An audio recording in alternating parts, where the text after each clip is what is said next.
Margaret wiped down the same steel counter she had been cleaning for 23 years. The lunch rush was almost over, and the cafeteria at Lincoln High School was starting to empty out. She could do this job with her eyes closed by now. Scoop the mashed potatoes, add the chicken, place the green beans on the side, smile, and move on to the next student. Day after day, year after year. But Margaret was different from most cafeteria workers. She didn't just see trays of food.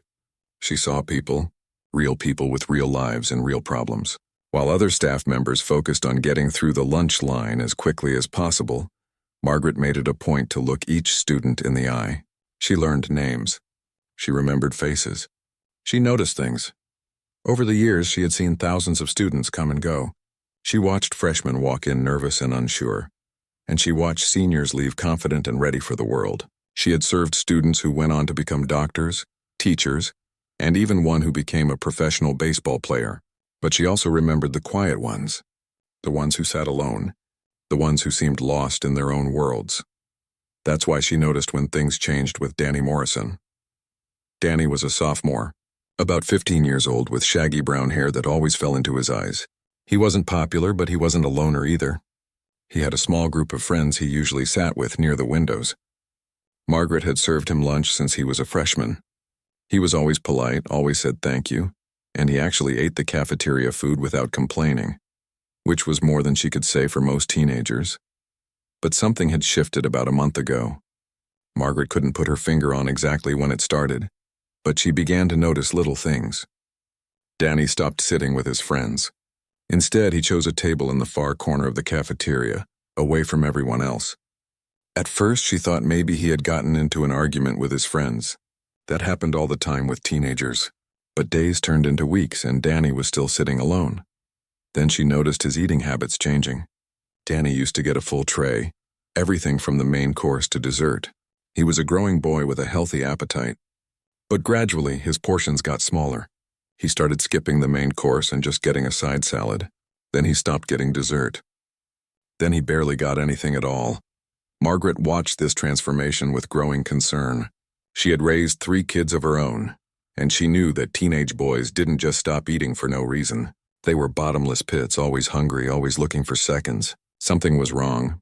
This particular Tuesday started like any other day. Margaret arrived at the school at 6 in the morning to help prepare lunch for over 800 students. She put on her hairnet and apron, washed her hands, and got to work. The kitchen smelled like baked chicken and fresh rolls. Steam rose from the industrial-sized pots on the stove.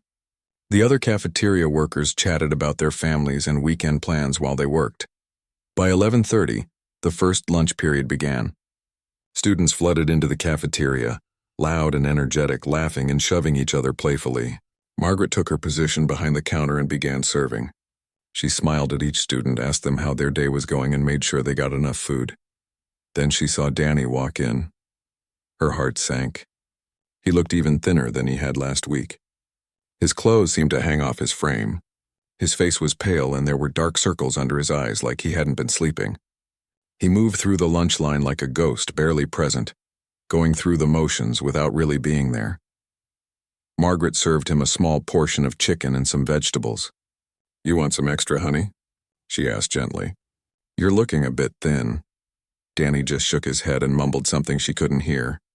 He took his tray and walked away toward his usual corner table.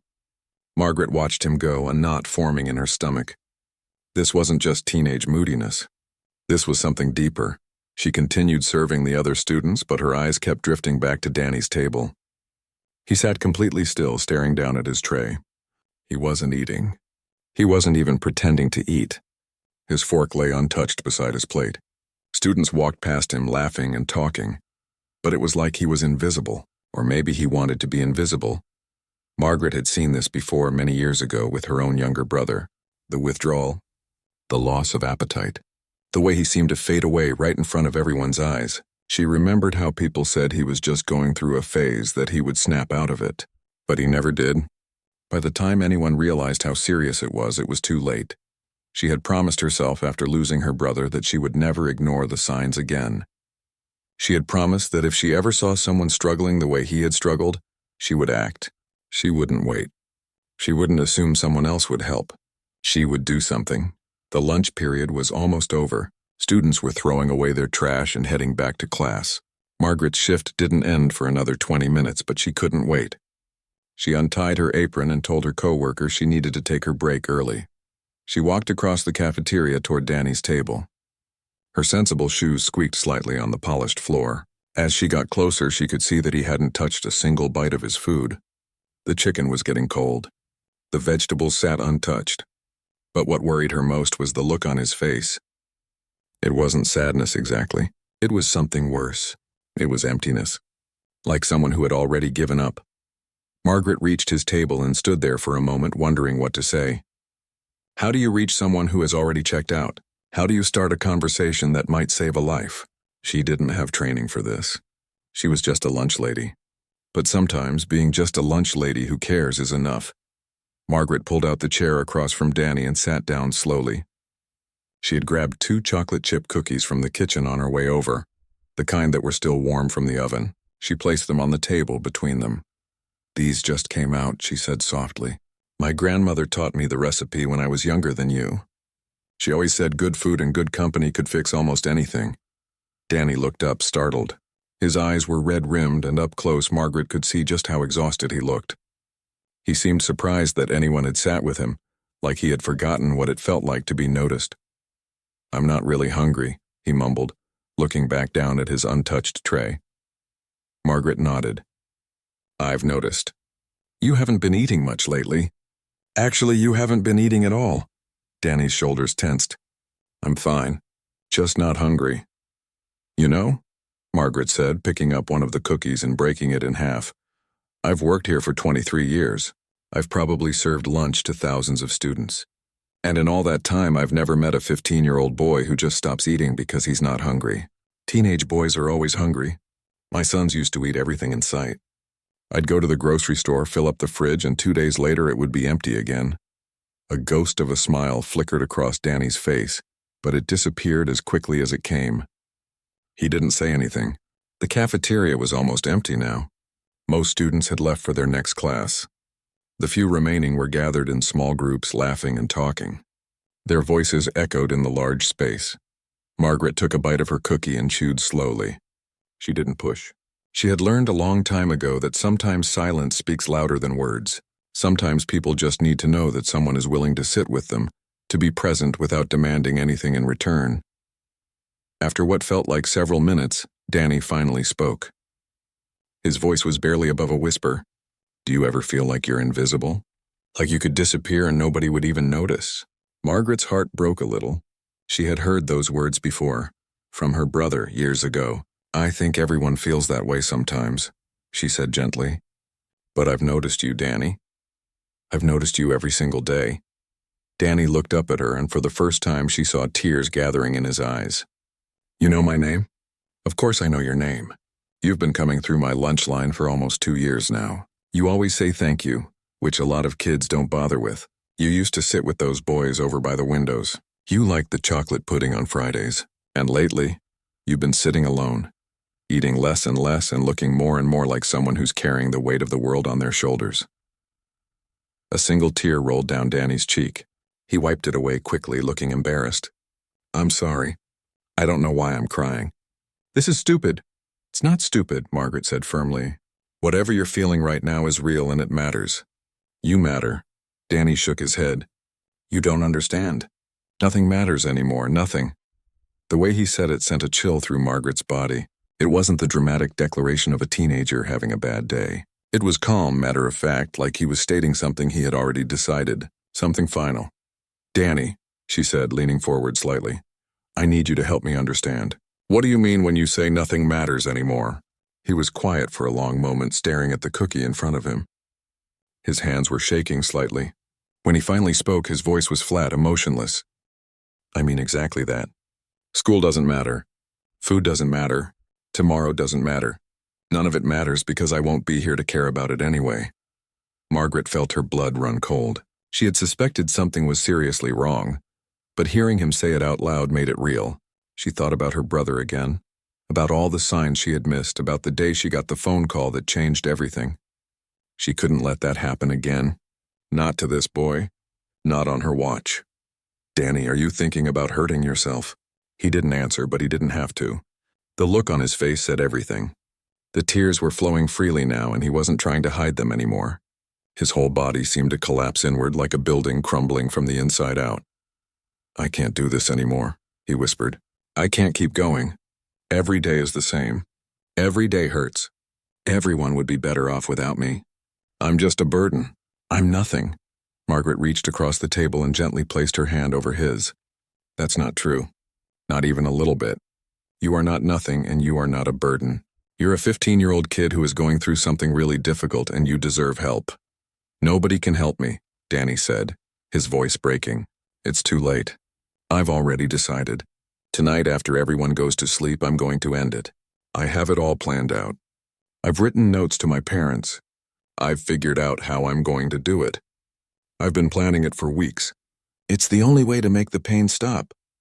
Margaret squeezed his hand tighter. Her mind was racing. She needed to keep him talking. She needed to keep him here in this moment safe. "What happened, Danny?" "Something changed about a month ago." "What was it?" Danny laughed bitterly. "Everything changed. Or maybe nothing changed. Maybe I just finally realized the truth. That I'm worthless. That everyone thinks I'm a joke. That I don't belong anywhere." "Who told you that?" "Everyone. The messages online. The comments. The posts. People I thought were my friends. People I've never even met. Every day there's something new. Every day they find new ways to tell me how pathetic I am. How I should just disappear, how the world would be better without me. And you know what? They're right." Margaret felt anger rising in her chest. Not at Danny, but at whoever had done this to him. At the cruelty of people hiding behind screens, tearing down a child without seeing the real damage they were causing. "They're not right, Danny. They're wrong. They're bullies and cowards, and they're wrong." She stood up, still holding his hand. "Come with me. Right now. We're going to go talk to someone who can help." Danny pulled his hand back. "No, I don't want to talk to anyone. I don't want to make a big deal out of this. I just want it to be over." "I know you do," Margaret said softly, "but I can't let you leave here knowing what you've told me. I care about you too much. Please, Danny, trust me. Just for today. Just for right now. Come with me." Danny looked at her for a long moment, and something in her voice, something in the way she was looking at him with genuine concern and love, seemed to break through his despair. He was so tired of fighting, so tired of carrying this alone. Finally, slowly, he nodded. Margaret kept her hand gently on Danny's shoulder as they walked through the empty hallway. The bell had rung minutes ago, and students were already in their classrooms. Their footsteps echoed on the polished floor. Danny moved slowly, like each step required enormous effort. Margaret could feel him trembling slightly under her touch. She knew exactly where they needed to go. Mrs. Peterson, the school counselor, had an office on the second floor. Margaret had met her several times at school events and staff meetings. She seemed like a kind person, someone who genuinely cared about the students. Margaret just hoped she was in her office right now and not at lunch or in a meeting. "Where are we going?" Danny asked quietly. His voice sounded small, childlike. "To see Mrs. Peterson, she's the school counselor. She's good at helping kids work through tough situations." Danny stopped walking. "I don't want to see a counselor. Everyone's going to think I'm crazy. Everyone's going to know." Margaret turned to face him. "Danny, asking for help doesn't make you crazy. It makes you brave. And right now, your life is more important than what anyone thinks." "But what about my parents? Are they going to call my parents?" Margaret could see the fear in his eyes. "I don't know exactly what will happen next, but I know that whatever happens, it's going to be better than the plan you had for tonight. You told me you were going to end your life. I can't let you walk away knowing that. I just can't." Tears filled Danny's eyes again. "My parents are going to be so disappointed in me. They already think I'm a failure. This is just going to make everything worse. Your parents love you, and when they find out what you've been going through, they're going to want to help you. Trust me on this." They continued walking. Margaret's shift was supposed to end in 10 minutes, but she didn't care. She would stay as long as Danny needed her. Her supervisor could write her up if they wanted to. Some things were more important than following the rules. When they reached Mrs. Peterson's office, the door was open. The counselor was sitting at her desk, typing on her computer. She looked up when she heard footsteps and smiled. She was in her 40s with short gray hair and kind eyes behind wire-rimmed glasses.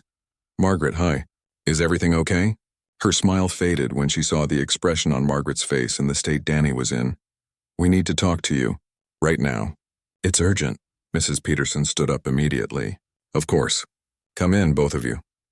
She closed the door behind them and gestured to the chairs across from her desk. Her office was small but comfortable. There were motivational posters on the walls and a small plant on the windowsill. Margaret and Danny sat down. Margaret could feel Danny's leg bouncing nervously next to her. She reached over and gave his hand a reassuring squeeze. "Danny, I've met you before, haven't I?" Mrs. Peterson said gently. "You're in 10th grade, right?" Danny nodded but didn't say anything. He was staring at the floor. Mrs. Peterson looked at Margaret with concern. Margaret took a deep breath. She wasn't sure exactly how to start this conversation, but she knew it had to happen now. "Danny told me something today during lunch that I'm very worried about. He told me he's been thinking about hurting himself. Actually, more than thinking about it.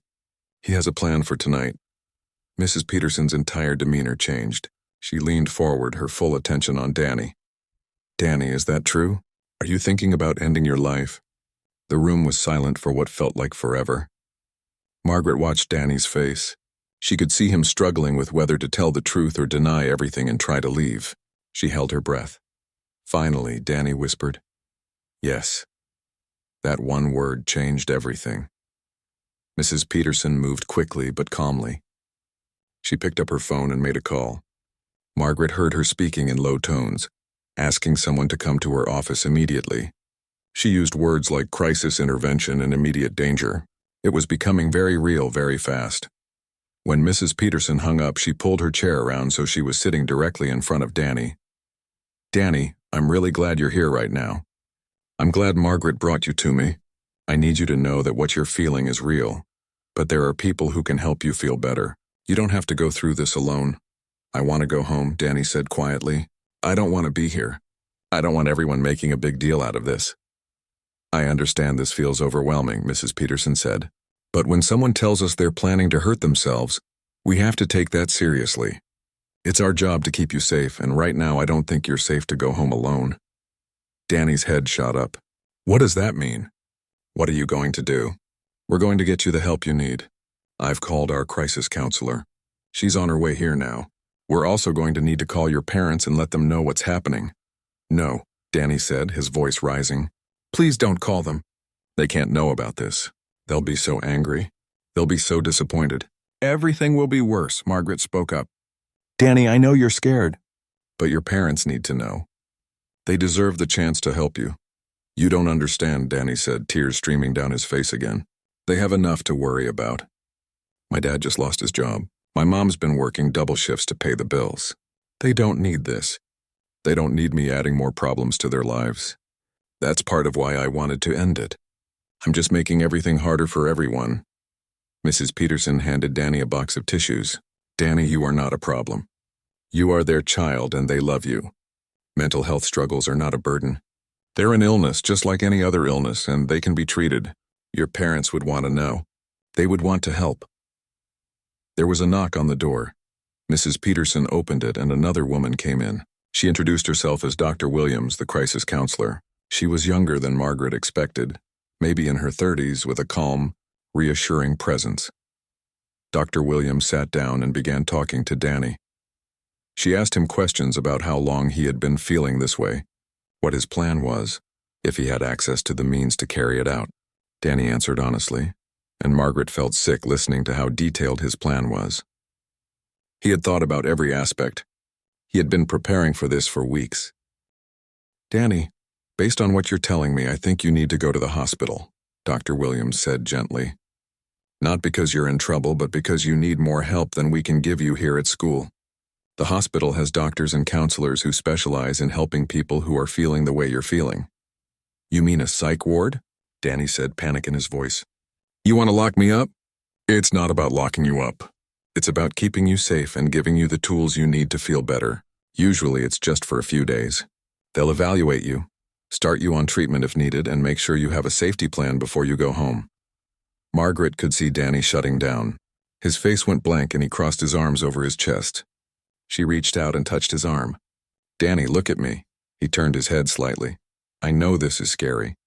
I know this isn't what you wanted to happen today. But I also know that tonight, instead of going through with your plan, you're going to be somewhere safe with people who can help. That's a good thing. That's a really good thing. Mrs. Peterson picked up her phone again. I'm going to call your parents now, Danny. They need to know what's happening. Is there anything you want me to tell them? Danny was quiet for a moment. Then he said softly, Tell them I'm sorry. The next hour passed in a blur. Margaret stayed in the counselor's office the whole time, even though her shift had ended. She called her supervisor to explain the situation. She wasn't leaving Danny, not now. Not when he needed someone to stay. Mrs. Peterson made the phone call to Danny's parents. Margaret could hear the mother's voice through the phone, rising in panic and confusion. Mrs. Peterson explained the situation as calmly as she could, but there was no easy way to tell parents that their child was in crisis, that their child had been planning to die. 20 minutes later, Danny's parents burst through the door. His mother came first, a thin woman with the same brown hair as Danny, wearing scrubs from the hospital where she worked as a nurse. His father followed close behind, a tall man with worry etched across his face. They looked exhausted and terrified. Danny's mother rushed to him and wrapped her arms around him. Baby, what's happening? Are you okay? What's going on? Danny sat stiffly in her embrace at first, but then something broke inside him. He collapsed into his mother's arms and started sobbing. Not quiet tears like before, but deep, gut-wrenching sobs that shook his whole body. His father knelt down beside them, his large hand on Danny's back. I'm sorry, Danny cried. I'm so sorry. I didn't want to be a burden. I didn't want to make things harder for you. His mother pulled back and looked at him, her own tears flowing freely. A burden? Danny, you could never be a burden. You're our son. You're everything to us. But Dad lost his job and you're working all the time and I'm just another problem you have to deal with. I heard you guys fighting about money last week. I heard you say things were tight and you didn't know how you were going to pay all the bills. I just thought if I wasn't here anymore, that would be one less thing to worry about. His father's face crumpled. Oh, Danny, no, that's not how it works. You're not a bill we have to pay. You're our child. We love you more than anything in this world. Yes, we're going through a tough time right now, but we'll figure it out. We always do. But we can't figure anything out if we lose you. Mrs. Peterson gave the family a moment, then gently explained what needed to happen next. Danny needed to go to the hospital for a psychiatric evaluation. They would keep him for at least 72 hours, possibly longer, to make sure he was stable and safe. They would work on getting him into therapy and possibly on medication if the doctors thought it was necessary. Danny's mother looked stunned. How did we miss this? How did we not see that our son was suffering this much? Dr. Williams, the crisis counselor, spoke up. Parents often don't see it because kids get very good at hiding it. They put on a mask at home, pretend everything is fine, and save their pain for when they're alone. It's not your fault. What matters now is that you know and you can get him help. How long has this been going on? Danny's father asked, looking at his son. Danny wiped his eyes. A few months. Maybe longer. I don't know exactly when it started. It just got worse and worse. What happened? Did something trigger this? His mother asked. Danny hesitated. Margaret could see him weighing whether to tell the truth. Finally, he said, I've been getting bullied online. It started with some guys from my lunch table. We had a fight about something stupid, and they started posting mean stuff about me. Then other people joined in. People I don't even know. They created fake accounts just to send me messages telling me I'm worthless, that I should kill myself, that nobody likes me. Every day there were new messages, new comments, new posts. I deleted my first account, but they found my new one. I blocked people, but they just made new accounts. It never stopped. His mother looked horrified. Why didn't you tell us? Because I thought I could handle it. And then I thought maybe they were right. Maybe I am worthless. Maybe everyone would be happier if I just disappeared. His father stood up, anger flashing across his face. Not anger at Danny, but at the people who had done this to his son. We're going to report this. We're going to find out who these kids are, and we're going to make sure they face consequences. Right now, our priority is getting Danny to the hospital and getting him the help he needs, Mrs. Peterson said. But yes, we will absolutely be investigating the cyberbullying and taking appropriate action. This is a serious issue and the students involved will face disciplinary measures. An ambulance arrived to take Danny to the hospital. It wasn't because he needed emergency medical care, but because it was the safest way to transport someone in a mental health crisis. Danny walked out with his parents on either side of him. Before he left, he turned back to look at Margaret. "Thank you," he said quietly, "for noticing. For caring." Margaret felt tears in her own eyes. "You take care of yourself, Danny. I'll be thinking about you." After they left, Margaret finally allowed herself to sit down. She was shaking. The adrenaline that had been keeping her going for the past hour was wearing off, and she felt exhausted. Mrs. Peterson sat down beside her. "You saved that boy's life today," the counselor said. "You know that, right? If you hadn't noticed him, if you hadn't taken the time to sit down and talk to him, if you hadn't brought him here, he might not have made it through tonight." Margaret nodded, unable to speak. She thought about her brother again, about all the what-ifs that had haunted her for years. What if someone had noticed? What if someone had asked him how he was really doing? What if someone had taken the time to see that he was drowning? She couldn't save her brother, but she had saved Danny. Later that evening, after Margaret finally went home, she couldn't stop thinking about what had happened. She made dinner for her husband, but she barely tasted it. She kept seeing Danny's face, hearing his words. "Nothing matters anymore." Her husband noticed her distraction. "You okay? You've been quiet all evening." Margaret told him everything that had happened. When she finished, he reached across the table and took her hand. "I'm proud of you. What you did today took courage." "I was just doing what anyone would do," Margaret said. "No," her husband said firmly. "Most people wouldn't have noticed. Most people would have assumed someone else would help. Most people would have minded their own business. You didn't. You saw a kid in trouble and you acted. That's not what anyone would do. That's what a hero does." Margaret didn't feel like a hero. She felt like a lunch lady who had simply paid attention, but maybe that was enough. Maybe sometimes heroism was just showing up, noticing someone who needed help and refusing to look away. That night, she said a prayer for Danny. She prayed that he would get the help he needed, that he would heal, that he would realize his life had value and meaning. She prayed that his parents would be able to support him through this journey. And she prayed that she would continue to notice, to care, to act when someone needed help, because in the end, that's all any of us can do. Pay attention, care about people, and act when it matters most. 6 months passed. The leaves had changed from green to gold to bare branches, and now spring flowers were starting to bloom around Lincoln High School. Margaret went back to her routine in the cafeteria, serving lunch to hundreds of students every day. But things were different now. She paid even closer attention than before. She looked for the signs. The kids who sat alone, the ones who stopped eating, the ones whose smiles didn't reach their eyes. She asked the other cafeteria workers to do the same.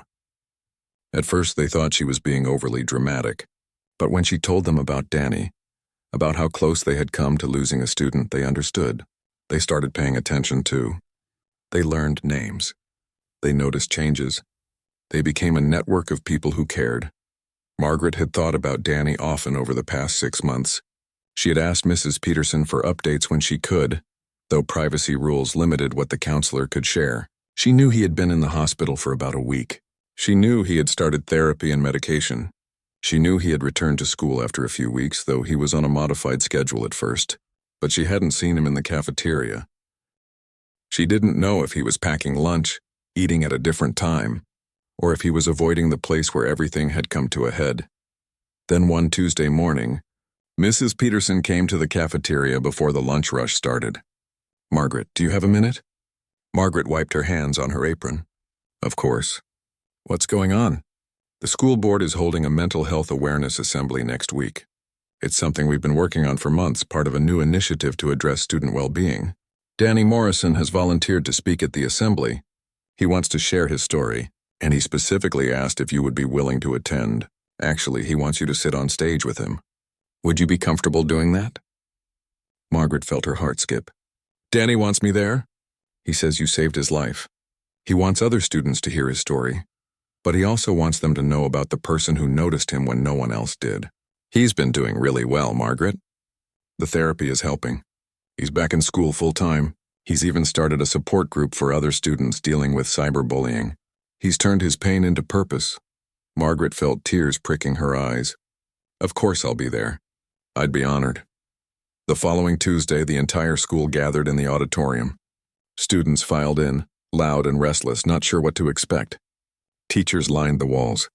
The school board members sat in the front row. Margaret sat on the stage, her hands folded in her lap, more nervous than she had been in years. She wasn't used to being in front of crowds. She was used to being in the background, serving food, wiping down tables, being invisible. The principal gave a brief introduction about the importance of mental health awareness and the new programs the school was implementing. Then Mrs. Peterson walked to the microphone and introduced Danny. The auditorium fell silent as Danny walked onto the stage. He looked so different from the last time Margaret had seen him. He had gained back the weight he had lost. His face had color. His eyes were clear and bright. He walked with confidence, not the shuffling, defeated posture of someone who had given up on life. He stood at the microphone and looked out at the sea of faces. Margaret could see his hands trembling slightly, but his voice was strong when he spoke. "My name is Danny Morrison, and 6 months ago, I tried to kill myself." The auditorium was so quiet you could hear a pin drop. Students who had been whispering to each other stopped. Everyone was listening. Actually, I didn't just try. I had a complete plan. I had written goodbye letters to my parents. I had picked out the method. I had chosen the time. That night, after everyone went to sleep, I was going to end my life. I had convinced myself that the world would be better off without me, that I was nothing but a burden, that my pain would never end. I was done. I had given up. He paused, taking a breath. Margaret could see the emotion on his face, but he kept going. "I'm standing here today because one person noticed. One person cared enough to do something. I want to tell you how I got to that point, and I want to tell you about the person who saved my life." For the next 15 minutes, Danny told his story. He talked about the cyberbullying that had started with a stupid argument and escalated into a daily barrage of hateful messages. He talked about how he had felt isolated and alone, even in a crowded school. He talked about the depression that had slowly consumed him, making everything feel hopeless. He talked about how he had hidden it from everyone, putting on a mask at home and at school, pretending everything was fine when inside he was falling apart. "I stopped hanging out with my friends because I convinced myself they were part of the problem. I stopped eating because I didn't feel like I deserved to take care of myself. I stopped sleeping because every night I stayed awake thinking about how I was going to end it. I became a ghost walking through the halls of this school. And I thought nobody noticed. I thought nobody cared." He turned and looked at Margaret. But someone did notice. Margaret, the lunch lady, noticed that I had stopped eating. She noticed that I sat alone. She noticed that something was wrong. And one day she did something that seemed really small but ended up saving my life. She sat down at my table with 2 chocolate chip cookies and just talked to me. Margaret felt tears streaming down her face. Students were turning to look at her and she felt exposed and vulnerable, but she kept her eyes on Danny. She didn't ignore the signs. She didn't assume someone else would help. She didn't walk past me like I was invisible. She saw me, really saw me, and when I finally broke down and told her I was planning to kill myself that night, she didn't panic. She didn't lecture me. She just took me to get help. She stayed with me. She held my hand. She made sure I was safe. Danny's voice broke slightly. Because of her, I'm here today. Because of her, I got the help I needed. I spent a week in the hospital. I started therapy. I started medication. It wasn't easy. Recovery isn't a straight line. I still have bad days, but I also have good days now. I have hope. I have a future. And I want other students who are struggling to know that it gets better. You're not alone. You're not a burden. Your life has value. The auditorium erupted in applause. Students were standing, clapping, some of them crying. Danny wiped his eyes and waited for the noise to die down. "I also want to talk about the students who bullied me. Some of them are in this room right now. They faced disciplinary action. They had to go through anti-bullying programs. But more importantly, I want them to know that words have power. The things you say online, the messages you send, the posts you make, they affect real people. You might think it's just a joke or that it doesn't matter because you're behind a screen, but it does matter. You have no idea what someone else is going through. You have no idea how close they might be to the edge." He paused, letting that sink in. "But I also want to talk about the people who can make a difference. The teachers, the counselors, the cafeteria workers, the janitors, the bus drivers, anyone who interacts with students. You have the power to save lives just by paying attention, just by noticing when something seems off, just by taking a few minutes to check in with someone who seems like they're struggling." He looked at Margaret again. "Can you come up here?" Margaret's heart pounded as she stood and walked to the microphone. She wasn't prepared to speak. She didn't know what to say. Danny put his arm around her shoulders. This is Margaret. She's worked in the cafeteria for 23 years. She serves lunch to hundreds of students every single day, and she makes it a point to see every single one of them as a real person with real value. 6 months ago, she saved my life by doing something really simple. She paid attention. She cared. She acted. He turned to face her. Thank you. Thank you for noticing me. Thank you for not giving up on me. Thank you for showing me that my life matters. Margaret couldn't hold back the tears anymore. She hugged Danny tightly. You're so brave, she whispered. I'm so proud of you. The students gave them a standing ovation. The sound was deafening, echoing through the auditorium. Margaret looked out at all those young faces and saw so many emotions. She saw students wiping away tears. She saw students nodding in understanding. She saw students who maybe recognized themselves in Danny's story. After the assembly, the principal announced the new programs the school was implementing. Every staff member would receive training on recognizing signs of mental health crises. There would be more counselors available. There would be peer support groups. There would be stricter consequences for bullying, both in person and online. They were calling it the Danny Morrison Mental Health Initiative. But more than the program, something had shifted in the culture of the school. Students started checking in on each other more. Teachers started paying closer attention. The cafeteria workers became unofficial guardians, watching for students who might be struggling. Months later, Margaret received a letter from Danny's mother. In it, she wrote about how Danny was thriving. He had decided he wanted to become a counselor himself someday, to help other kids going through what he had gone through. He had started a club at school for students dealing with anxiety and depression. He was using his experience to help others, turning his darkest moment into a source of light for those still in the darkness. The letter ended with a simple sentence that Margaret would treasure forever. You gave us our son back. We will never be able to thank you enough. Margaret kept that letter in her locker at work. On hard days when she felt tired or wondered if her job mattered, she would take it out and read it. It reminded her that every person matters. Every interaction counts. Every moment of attention, of kindness, of caring has the power to change a life. She had been just a lunch lady doing her job, but she had also been a human being who chose to see another human being in pain and do something about it. And sometimes that's all it takes to be a hero. Not a cape or superpowers or grand gestures, just the willingness to notice, to care, and to act. Every day, Margaret continues to serve lunch. Every day, she looks at each student's face. Every day, she pays attention, because she knows that sometimes a small act of kindness, a moment of genuine care can save a life. And that makes every single day worth it. 3 years passed since that day in the cafeteria. Margaret was now 62 years old, and her body reminded her of it every morning when she got out of bed. Her knees ached a little more. Her back was a little stiffer. But she still showed up every single day, put on her hairnet and apron, and served lunch with the same warm smile she always had. Danny had graduated from Lincoln High School the previous spring. Margaret attended his graduation ceremony, sitting in the crowded auditorium with tears in her eyes as he walked across the stage to receive his diploma. He had not only survived, he had thrived. He graduated with honors and had been accepted to the state university where he planned to study psychology and counseling. But what made Margaret most proud was what Danny had created during his time at Lincoln High.